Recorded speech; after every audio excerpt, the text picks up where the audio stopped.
Just over a month later, Daigo proved there was some life in his Guile by finishing 17th at EVO, a 2-round improvement over his 33rd place finish from 2016 that included revenge over Dogra for the infamous mirror incident. I think I'm the one that eliminated Daigo.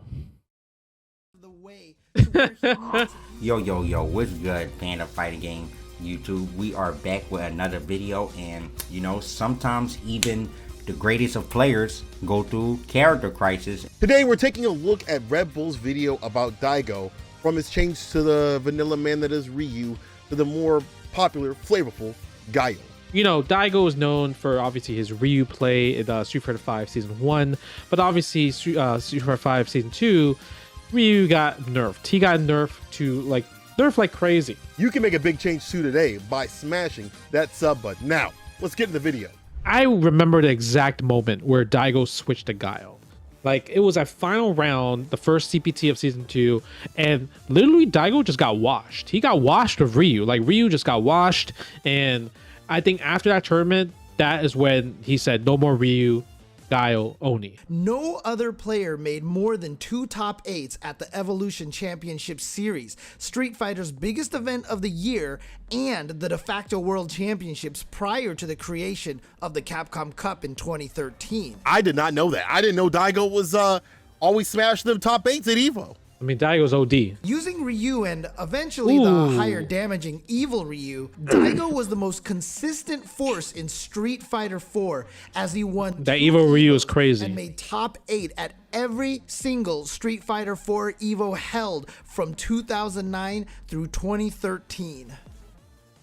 Damn, that is consistency right there. That's why he's a legend. That's why he's a beast. So unpredictable as to earn the label psychic. Unpredictable, bro. Just say he's random, James Chen. Bro, James Chen, you commentate all these things about the bro. Just say that. Just call his motherfucker random, bro. He's random. Made the Ume Shoryu much more risky, removing the ability to cancel it on reaction to keep Ryu safe from punishment. Yeah, that's the true. Ume Shoryu was critical to Daigo's success in Street Fighter 4. So unpredictable as to earn the label psychic, bro. The Ume Shoryu. I don't. The Ume Shoryu just be smacking everybody up, bro. You know how many times I got hit by the Ume Shoryu, Ume Flash Kick, Ume whatever? You know, at the risk of starting some stuff, I'm so glad that is gone. I'm so glad that feature is out of the game. It was a little too safe. Still, at Street Fighter V's release, Ryu still had plenty of sauce. He couldn't focus cancel like before, but Ryu still had invincibility on the startup of the Shoryuken. Yeah, in Season 1. Again, I say thank God they took that out. Could you imagine Ryu of now with all the damage that he does, and just the DP characters in general having just such a big edge? That is such a drastic change, but I digress. For somebody with the experience and trained reactions of Daigo sad as hell why Daigo just like straight as back of all time. You see how straight that? I could never sit like that. My man's back straight. My man Phenom slouched over, sad as hell. Daigo just like, yeah, I'm about to body this kid. Daigo piloted this version of Ryu to great success in Season 1. Yeah, which was interesting because like Daigo did. I think in the beginning of Street Fighter V's career, Daigo like wasn't playing too much Street Fighter 5. I think he like came towards the middle of Street Fighter 5 where he started playing a lot more in terms of like Season 1. He won 4 Capcom Pro Tour events and placed top 8 11 times. Daigo won 4 events in Season 1? Another one of Japan's I actually did not know that. Of fighting games. I just swore Daigo was like kind of trash in Season 1. At least when I was watching Season 1, Daigo was not that good. Maybe it changed later in the year. But Ryu and his Dragon Punch found themselves on the chopping block come Season 2. Not only did the balance changes include a nerf to the Shoryuken's damage, but critically, it included the removal of all of its invincibility at the startup of the medium and heavy versions. Whoa, you're telling me Daigo had to manage his resources? You're telling me Daigo had to start thinking about more about what he was doing with those Umi Shoryus? That's crazy. Daigo said he wanted to make Ryu work. I'm optimistic Ryu will get better. Okay, so all right, so this is before final round. This is before final round where he was like, I'm done. Because that final round, he didn't get out of pools. He got eliminated in pools at final round. At final round 20, Daigo finished 33rd out of 468 players. Yeah, that's not great. Y'all want to know a story? I'm going to go ahead and take the credit and say I'm the reason Daigo switched from Ryu, because in final round 2017, I washed Daigo in loser's bracket. Sent him home. Washed him. That was the first time I think I ever played Daigo too. I washed my man. And as soon as I washed him, my man was on the setup playing Guile. Like, not even joking. Like, probably like 10 minutes after I eliminated Daigo from the tournament, my man was on a setup practicing Guile. I don't even know if he knew how to play Guile back then, which is the funny thing. He might have not knew any combos, but my man was literally practicing Guile right after. Whether it's his V-trigger, V-skill, ground game, EX gauge, or wake-up game, he is truly almighty right now. Don't say that, because you're going to get all these anti-fireball people all hopped up. You know, we always see in the comment section, he's spamming. But he has the fireball, and he has his own version of the uppercut, the flash kick. When I saw this, I was like, well, yeah, it makes sense. Welcome to the Ume flash kick. Nice. Flash kick. Bro, every time I hear the word Ume, it just pisses me off, bro. Why I don't have a punk DP or something like what is the Ume flash kick, bro? It's just a wake up flash kick, bro. Daigo's ability to literally perform the flash kick in 1/60th of a second from a crouching position gave him the ability to turn from defense to offense instantly, catching people constantly by surprise. It's also because like charge moves in Street Fighter 5 is a lot easier compared to older games. So older games, like for example in Street Fighter 5, a lot of Guiles can do Sonic Boom flash kick. If you see a Sonic Boom and you jump over Sonic Boom and you did it pretty late, Guile can recover and do flash kick. In other games, Guile can't really do that. I would say that easily. You know, they say that when Daigo flash kicks, EX flash kicks, when he hits you with the Umi flash, that's when he's activated. That's when the beast is unleashed. Guile has an extremely strong control over the offensive and defensive flow of a match, allowing Daigo to bait his opponents into doing. That is true. I don't know why they gave Guile such crazy offense. They gave him so much offense in this game. It's insane. I'm actually gonna give y'all a little bit of a tip for fighting games. You know, all you fireball haters and things like that, anti-zoners out there, you can also use fireballs as a way to gauge data. You can use a fireball to, like, you know, see what they do either on hit or block. Do they jump right after? Do they, you know, walk and block? Are they really like turtly? Do they back off a bit? Are they scared of the fireball? That's what is meant by control. His losses came against some of the titans of Street Fighter, Dogura, Fujimura, and Punk, who combined to account for 4 of his 8 losses at his first 4 events. Daigo's first performances with Guile were the worst of his entire Street Fighter V career. That makes sense. Even if Daigo had only himself to blame for the end of the match's final round. He killed himself. And Daigo. The Aegis. Sorry. I mean, he definitely only had himself to blame.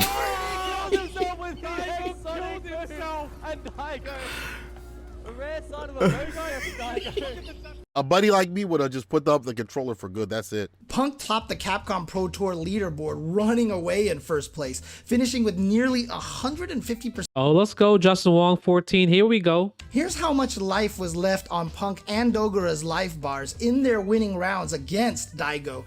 Bro, these stats are crazy. They made like these stats. This is insane. That's a lot of close rounds. Only one, the last one against Punk, was a runaway. That was the Nah, that third round ain't that close either. Come on, James Shen. Had more than half their life bar left. Come on, James Shen. That third round versus me ain't that close, bro. It ain't that close. So I'm gonna point something out right now. I feel like Daigo's a slow learner. One thing that he has pointed out throughout his entire career is that he is just a slow learner. Read his book, The Will to... I forgot the name of the book. Editors will figure it out. you just see him lose. You don't see how close it is. You don't remember how close it is. Like, you don't look back and say, oh, he was only a few hits away for victory. He's not losing drastically. It's actually close rounds. Daigo's not a person that you can steamroll. It's like, it's very rare to just steamroll him. Obviously, there's been tournaments where he has been steamrolled, but it's just because of his presence of like the Ume Shoryu, the Ume flash kick, you just have in the back of your mind that it's coming. It creates a position where one read can win the game, and that's a position in which Daigo has excelled for decades. Daigo be moving, bro. And that's a position you see the movement, the movement. Do I call it Ume movement? Is that the Ume movement? Just put that. If you talk about, just put Ume in front of everything. If you talk about Daigo, bro, it's the Ume movement, bro. Oh, you know, it's the safety, right? You want to be in a safe spot away from all the explosiveness and, again, have that control. And it's not an easy thing to do in Game of Street Fighter 5, where, as James points out, it's a lot of onus on you to be good at innate defense. You don't have mechanics to get you out of that pressure. Yeah, Daigo, Sonic Boom. I'm telling you, the Fireball game is broken, bro. In the process, he racked up a ridiculous 7 stuns in a 10-minute span. Damn, 7 stuns? Only one other player at Red Bull Kumite 2017 even amassed 7 stuns across the entirety of the tournament. That was Gotcha-kun, the event's eventual runner-up. Generally, you'd expect Gonzalo to be Damn, right away? All offense, all rush down, all forward momentum. The Daigo, oh my clutch God. counter. That would have been a stun. It's there now. And Ooh, combo. I like that Sonic Boom. Oh, he whips it again. That was a 6 Sonic Boom right there.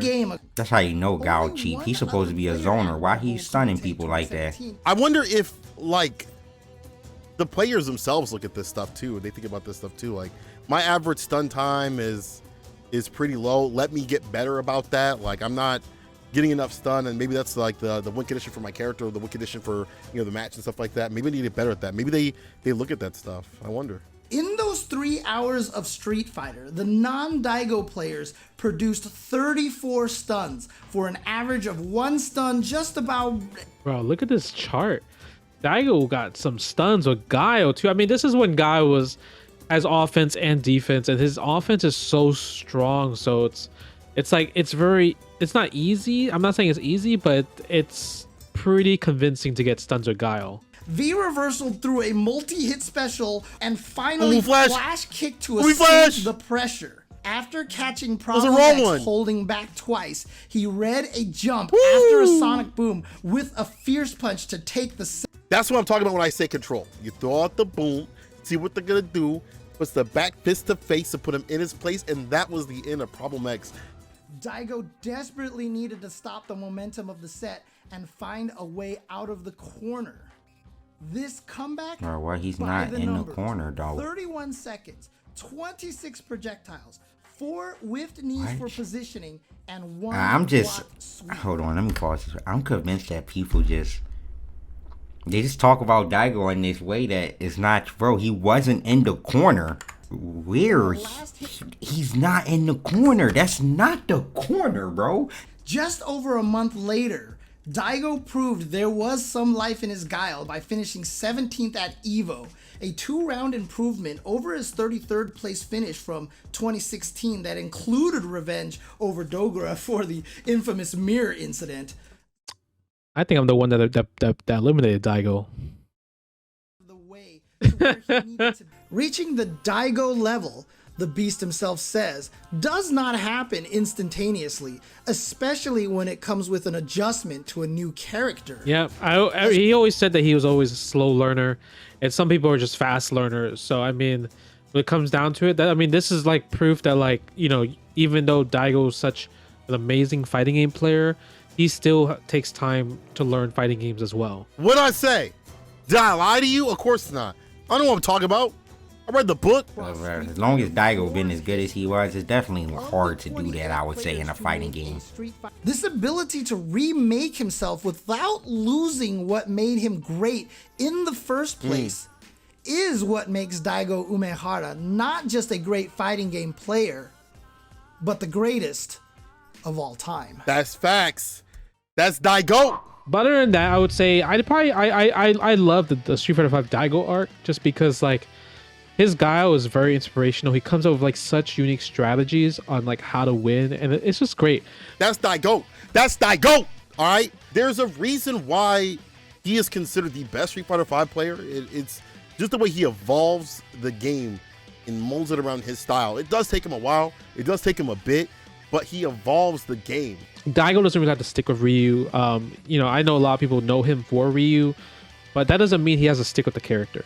I mean, Ryu was garbage. You weren't winning no tournaments with him. So, like, if you a sponsored player, you take this game serious, you're not playing Ryu if you are someone as good as Daigo. It may suck to not have a character that you want to play. You know, like maybe they get nerfed or they're not strong enough. They don't suit your style. But you see the advantages of branching out and maybe trying something new, try something different. The funny thing is that Daigo actually fools everyone. He makes y'all think that he a Ryu player, but because like, you know, he plays Guile, he plays Balrog in Super Street Fighter 2 Turbo, even in Capcom Fighting Jam, a game that has Ryu and Guile in the game. He played Urien for the most part. Urien was his main character in that game. Even in Street Fighter 4, there was a time where he played, I think he played Guile and then he played Yun also. People forget that my man was he played Yun when he was the best character in the game. This is one of those videos that I like overall because you can drop this in front of somebody to introduce why Street Fighter is so sick and at a beginner level, and they'll be like, they'll kind of get it, and there's facts. There's facts behind it, factual information behind it. You know what I'm saying? I ain't know these stats, and I'm wondering if the players know these stats, and I'm wondering if y'all knew these stats too. Hit me up in the comment section below. Tell me what's good. Tell me what you thought about the video, and then tell me about how great the Daigo is. And I'll see you in the next video. Peace out.